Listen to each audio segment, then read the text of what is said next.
Alright, we go at B&J's Custom. I just wanted to shoot a little quick video, show you a few things, few more things that have been done, a couple updates. No, it is not running yet.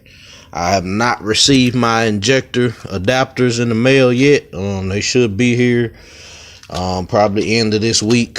You know, eBay changed the rules to where you can't speed ship anything anymore, so you pretty much you pretty much it's pretty much up to them. So whenever they send it and you get it, that's just what it is. So used to be you could pay extra and they would send it 2 days or whatever. So they don't do that anymore. So hurts people like me, but it's a little bit of the wiring that had been done.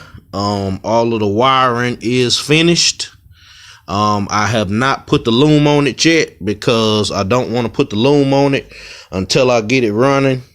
Because if I put the loom on it and make it start looking all pretty, then I'll have to pull it all back off just to check if I have any problems. So you never want to loom everything down and tie everything up. I just put zip ties on everything so I can know where everything needs to go and where it's going to lay in the loom.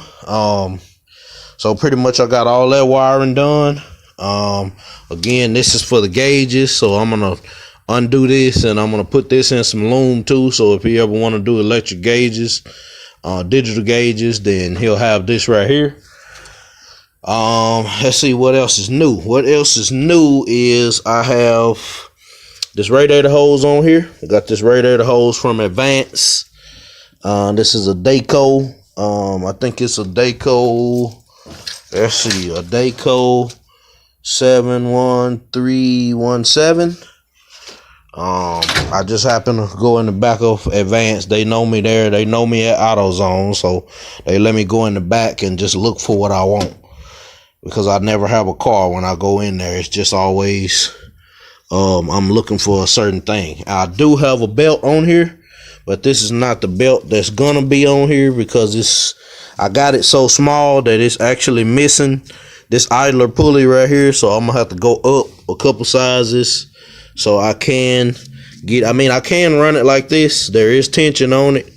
It's enough tension to get it off, but at the same time I want to be able to run it around this idler pulley. So that belt there is actually $750. So I'll probably try $760 or something like that. I got my fan. You can see it right here. I got my fan wired up with these new butt connects that I use. I wanted to show y'all these real quick. If anybody is into wiring, you do a lot of wiring, you like wiring like me, these are some nice little things to pick up right here. Trying to get it where you can get a look at it. What it is it's a butt connect. You put both wires in there and then you heat it up, and then it's solder in the middle. And what it does is that solder melts and it melts both those wires together. So it's a nice little old set right there to pick up. But let me show y'all what we came here for today. We came here for the power. The car is finally awake. As you can see right there, when I open the door, the light's on over there. The light's on over there. You got your light on back here. Of course, this is a convertible, so there's no dome light. But here we go right here. Turn this key on. And we got radio. Okay, we got the radio. I'm gonna give it some lights. You probably couldn't tell, but the dash lights came on. You can see it right there inside the AC. And these gauges right here, the lights came on for them. Let me show you cut this blinker on while I'm back here.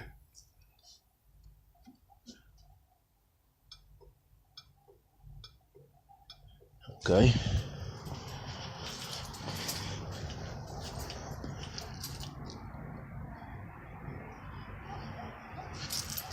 And we got some wiring that's gonna have to be done because on this side, this blinker just stays on.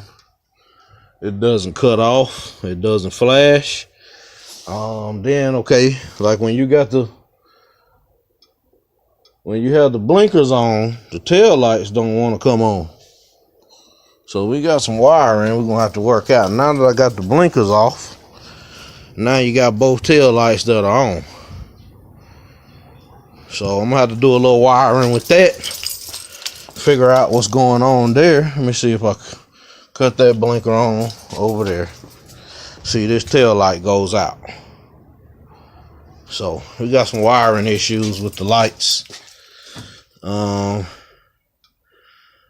I know another part of the issue is I'm thinking that headlight switch right here is bad. And the reason why I say that is because you notice that I cut the headlights on. My headlights are not on. This car came in with headlight problems. I got down here, open this door to the fuse box, and I changed out the headlight fuse. The headlight fuse is bad. While I'm talking about it, this wire right here, I got it sitting in the seat. This wire right here, I'm gonna pick up this piece here, and I'm gonna run this wire under this carpet all the way through the back there, all the way into the trunk and down to the fuel pump. So that's your fuel pump line right here. Let me show you where it's coming from. It's coming from right here. This is the same blue wire right here. I got it running all the way around and in the car, and it's gonna go out the back. So, but back to the headlight issues. I got the headlights on. As you can see, the tail lights is on, both of them, but I don't have any headlights. So I replaced the headlight fuse. It was blown, and then once I replaced it, the tail lights come on. So what I was thinking is I checked this. This is my power probe right here. Anybody who deal with electrical, you already know what this is. It's your best friend.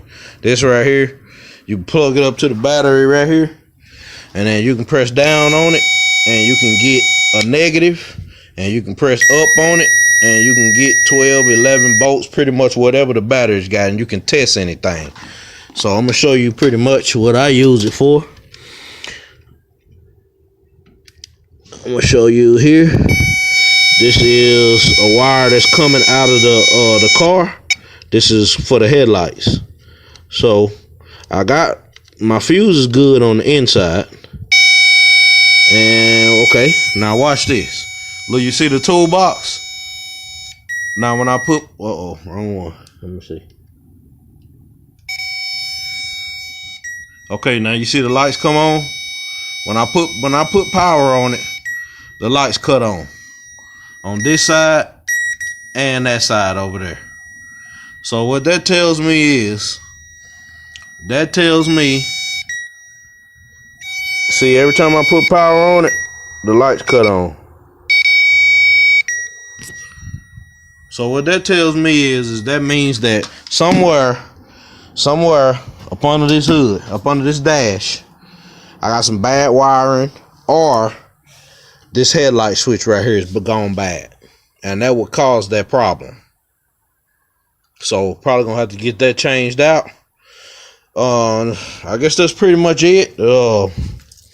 Get at me for any questions, curious, concerns, anything like that. I think I covered everything.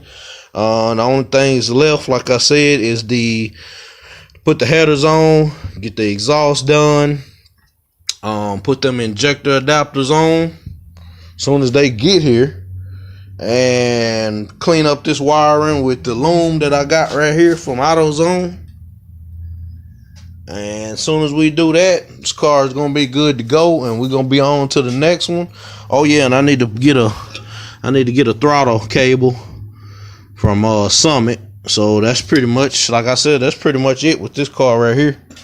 And she gonna be running. Got to get it to the fab shop probably sometime the middle or the end of next week. I'm gonna get it over to the fabrication shop in Turl, so we can get that cross member done. And when those injector adapters come in, we will be done with this car. So like I said, appreciate the support. Let's try to like and subscribe if you haven't. Again, this is B&J's Custom, and we out.